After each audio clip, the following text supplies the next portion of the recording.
Бүгін Қордай ауданында 6-шы дүниежүзілік көшпенділер ойындарына іріктеу өтті. Осылайша елдің әр түкпірінен келіп ат баптаған азаматтар аламанға түскен аттардың жүйрігін анықтады.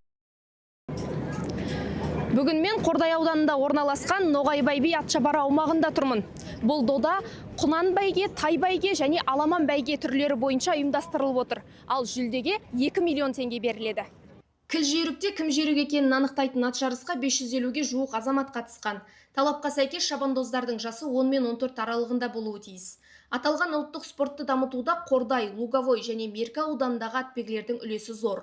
Біздің мәдениетімізден, өнерімізден қалған нәрсе, мынау бәйге беру, көкпар шабу, қыз қуу, болмаса жаңағы аударыспақ, тағы да басқалар жаңағы ойындардың барлығы біздің аталарымыздан, бабаларымыздан қалған үлкен бір дәстүр.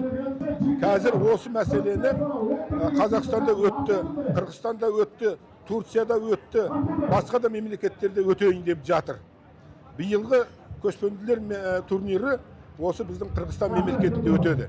Басты үміт бәйге болған байқауда өзге спорт түрлері де қалыс қалмады. Жиналғандардың ұлттық ойындарға деген қызығушылығын арттырып, оны дәріптеу мақсатында аударыспақ, гір тасын көтеру, қол күресте өткізілген. Ал әр бәйгеде оза шауып үздік шыққан шабандоздарға арнайы жүлде тағайындалыпты. Құнаннан 5 құнанға жүлде, аламанға 7 атқа жүлде.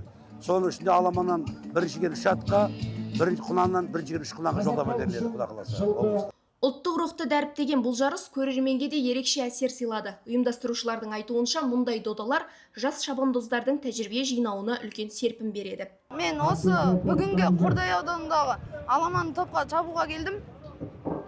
Енді бүгінгі мақсатта бірінші орын игеруді ойластырып отырмын. Тренер маған үміт артады.